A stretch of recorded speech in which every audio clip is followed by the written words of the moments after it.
I was asked in a recent live stream whether or not I listened to Trivium, so I thought, yeah, I'll wear my Trivium shirt. I don't wear this in videos. Basically, my T-shirts now are just for when I'm jogging on the treadmill. That's basically where the T-shirts end up getting used up. Because we're not going out right now, so yeah. And it'll be 6 weeks tomorrow that's been the case. And I know there's a lot of other people who are, probably going a little bit crazy. But again, we'll get through this. The way I see it is we're 6 weeks closer to having this all figured out than we were when 6 weeks ago started. So there you go. Now, WWE's been making a lot of news because they are continuing to try to be a company, and they need to. On the Vince McMahon side, he's got some issues right now, and I don't know how you figure this out. I don't know what you do if you're Vince, but we'll get into that. We'll get into that. And I did watch, I would say, about half of Raw last night, which is more than I usually watch. And I was impressed. I was impressed with some of the storylines they have going. And I think the fact that there aren't fans in attendance has forced wrestlers to be a little more creative than they normally would be. It doesn't feel like they're going through the motions. And it feels like we're seeing some wrestlers on TV we don't normally see. So I'm optimistic that the product will get better. And then when fans are back in attendance, it's a matter of keeping it that way, of not falling back into the... It just felt like it was going pay-per-view to pay-per-view, and there wasn't really anything happening on Raw of consequence for a lot of weeks, and it just didn't matter. And when it doesn't matter, and when it felt like the announcers don't care, and the wrestlers themselves in the ring, it didn't feel like they cared a whole lot either. They're just there to get their paycheck and do a few flips along the way. It can be harder to get into the product, so I think it's forced everybody to be a little bit better. I wanted to start off with something I was reading this morning, and I don't remember this. Now, I remember Batman and Robin coming out, and I remember it being awful. And I remember Alicia Silverstone being Batgirl, and I remember Alicia Silverstone at the time being absolutely beautiful. Now, whoever was calling her Fat Girl, and apparently paparazzi were saying it to her to try to get a rise out of her, and there were other people saying it to her. Are you kidding me? Now, was Alicia Silverstone shaped differently? Yes. Was she fat? Absolutely not. I don't... So this is part of what I don't understand. I really genuinely don't get this. And so she was talking about how that was tough for her at the time, and she soldiered through it. And then there's speculation as well that maybe that's why she didn't end up with a bunch of other movies, because she didn't like the spotlight, and she didn't like the way that people talked about her and treated her. I don't know. I don't get it. I really don't get it. Sometimes the standard that actors and celebrities are held up to is just, it's really unrealistic. And if at some point in time, I read this and I thought, I wish I had her phone number or something so I could just call her and say, no, that's not, who said that? Who, give me their phone numbers, and then I could, truck them out and see how attractive they are. I'm sure all those paparazzi photographers are beautiful, perfectly fine people, and I don't get it. The whole paparazzi thing I don't get anyways. I find the whole thing bewildering and befuddling. I've never understood it. Never. There's never been a paparazzi photo that I've gone, oh, I'm really glad that I've wasted my time looking at this. So, on the news front when it comes to movies, Morbius gets pushed back, which means that the Venom sequel gets pushed back a little bit. Apparently Morbius has to come out before the Venom sequel. The good news is the Venom sequel is not going to be Venom 2. It's going to be Venom, Let There Be Carnage. And its release date is set as June 25th, 2021. Please let this happen. Now, as a fan of the Spider-Man cartoons in the 90s, my favorite part of that is that you have the symbiote. You have its development through Peter. You have it become its own thing. So Venom splits off from Spider-Man. And then eventually we end up with Carnage. We go into the multiverse, and everything turns amazing with the whole Madam Web thing in the multiverse. And please let this be the gateway to make that happen. If we get, and it looks like, from the scene at the end of Venom, from the post-credit scene, it looks like it'll be Woody Harrelson playing Carnage. Please let this happen. We need good things after we come out of this. A Carnage movie would be good. Now, Carnage is kind of frightening, not in that the character's frightening, but in that if you do Carnage badly, it comes off as being cheesy and stupid. And so a Venom Carnage movie if it's not handled properly, will come off as extremely cheesy, and it'll kill any momentum that Venom might have given it. I enjoyed Venom. I thought it was okay. I didn't think it was great. I thought there were definitely issues with it. But a Venom movie that doesn't have Spider-Man in it, that's the way that's going to work. And then, of course, if you're going to cast Dumbass from that '70s show as Venom, it doesn't matter if you get Spider-Man in the movie. And if you're going to make Spider-Man all emo, oh, yeah, Spider-Man 3. What a horrible... I'm kind of convinced Sam Raimi made that as bad as possible on purpose.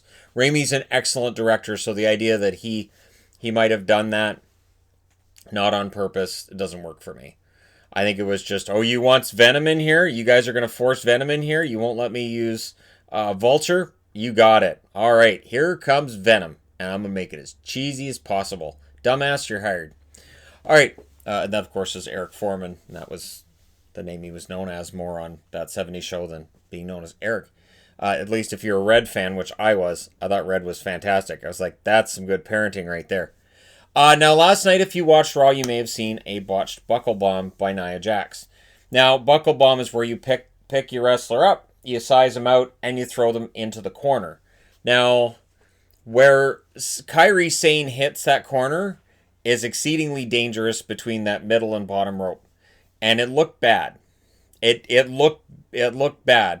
Now, where Nia Jax has got a problem is, it was a week ago, we were talking about Nia Jax complaining that Ronda Rousey was guilty of being dangerous in the ring. And I myself saw that and I thought, really, Nia's throwing stones on this?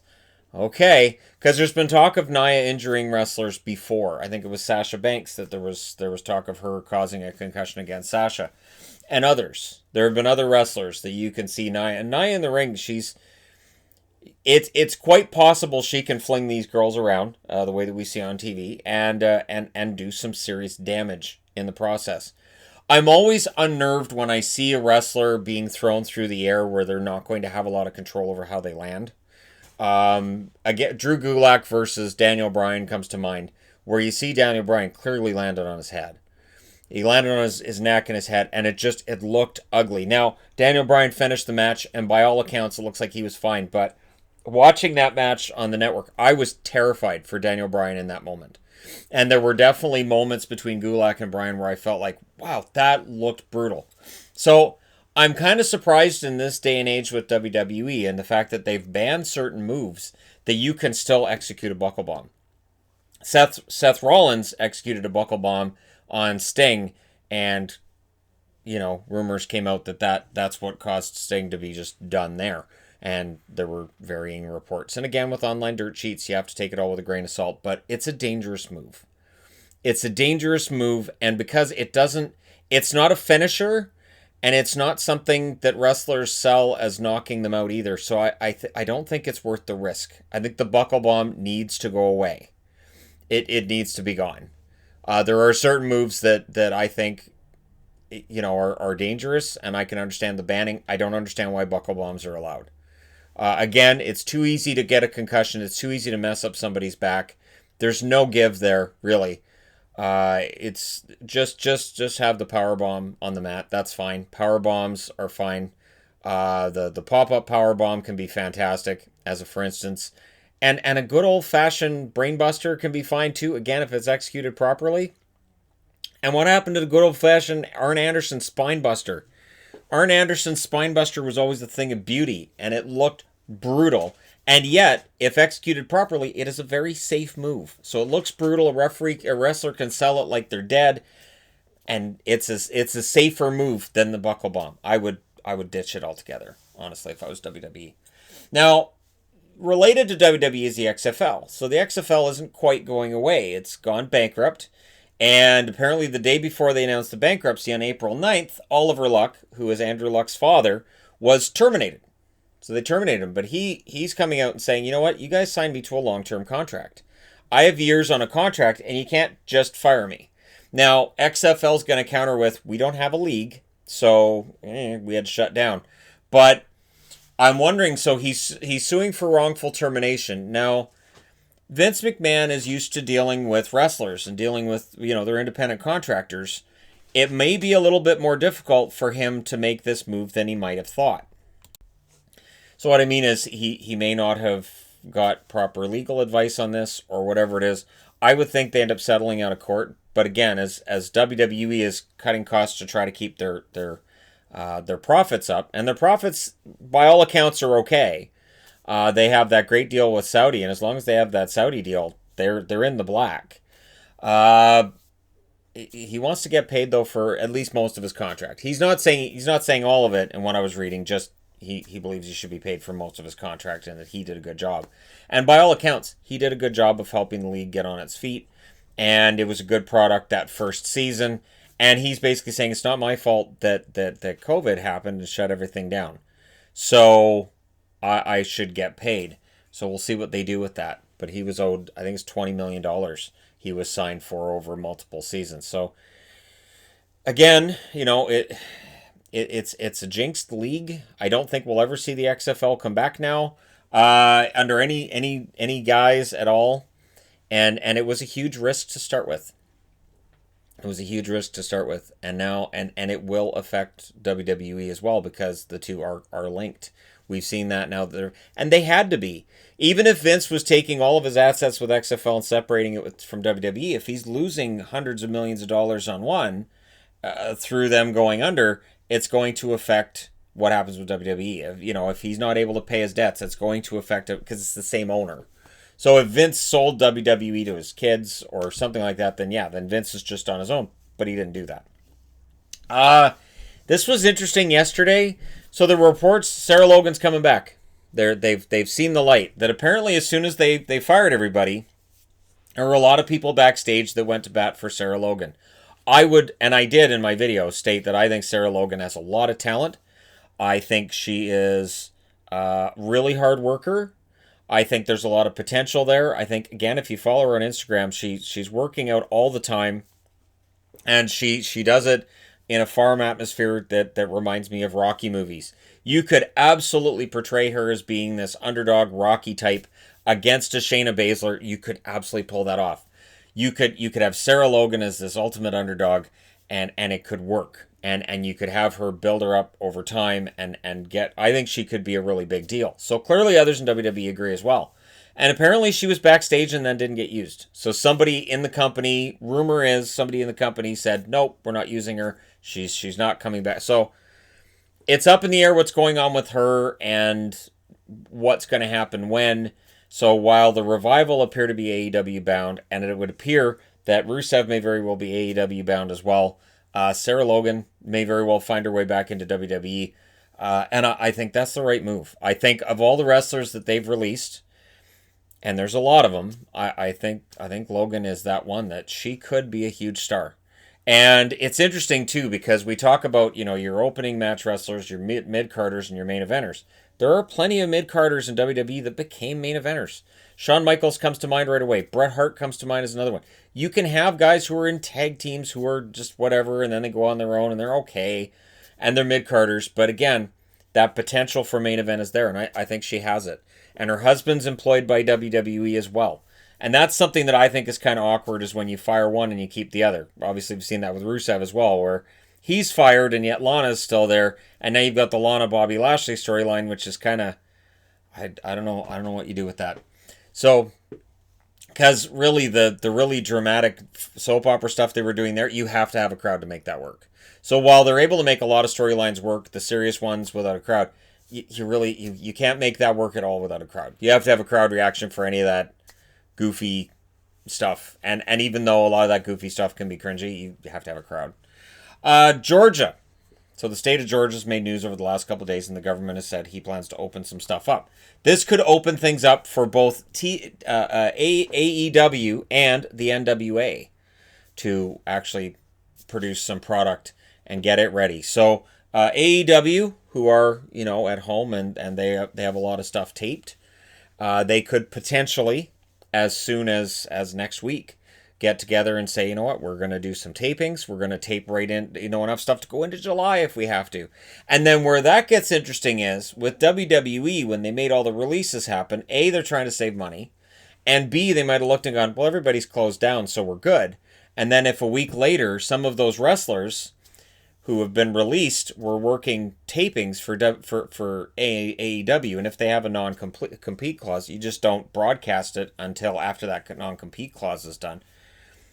Could be really interesting if all of a sudden we start seeing more and more WWE wrestlers on AEW programming. I don't want to see one put the other out of business. I want to see like a really good battle between the two.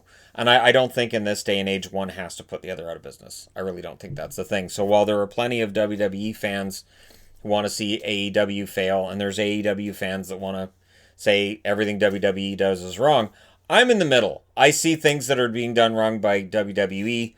I definitely see that AEW needs more big wrestlers and more guys who are not necessarily superstar level, but guys they can make that superstar. And Darby Allin is a guy that they're developing from within that can be that, but they need more of that.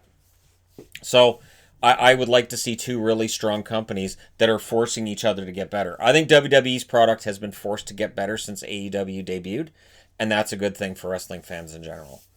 Now, Flash. Apparently Flash's season's going to be shortened. It's 19 episodes, so normally it's 23. I'm going to say this. There are plenty of television shows in the US that have 23, maybe 26 shows in a run over a season, and all I can think is Britain gets it right. The BBC, they'll have 10 episodes, might have 12, sometimes they have 6. One of the things that has made Fawlty Towers the funniest thing in the history of television is that they did 12 episodes, two 6-episode seasons, and they stopped. They didn't keep going. They didn't do 25 episodes. They didn't stretch the jokes out. And I think there's something to be said for, and maybe Netflix will eventually start influencing networks this way as well. Those shorter seasons can be great. Because I don't know how many episodes, and The Flash is guilty of this. Almost any comic book TV series is guilty of this, where they'll have a storyline they start here, and they finish it in episode 23. And then in between, around episodes 10 through maybe 15, you have a bunch of stuff happening that has nothing to do with the overarching storyline. Where at the end of the episode, you're like, oh, nothing happened. Nothing happened this week. Nothing. There was nothing happened this week. Why does that episode exist? And so I think shorter seasons, if that's what we see coming out of this, where TV shows are going to have shorter seasons and tighter restrictions around filming because of all of the stuff that's going on in the outside world, that might be better for us as viewers. Honestly, it might be better for us as viewers to get shorter seasons. That's just my opinion, though. I'd be interested to know what you guys think. I think the UK's had it right with series for a long time, where don't overstay your welcome. Have 10 episodes, maybe 13. 13 is kind of the max that I've seen, unless it's Coronation Street, and Coronation Street's just a treasure. I remember Coronation Street music dating back to the mid-70s. So that was one of my first memories. That predates hockey by years. Is Coronation Street when I lived in Regina. My mom watching that every day. So that show is a treasure. And you can make as many episodes of that as you want.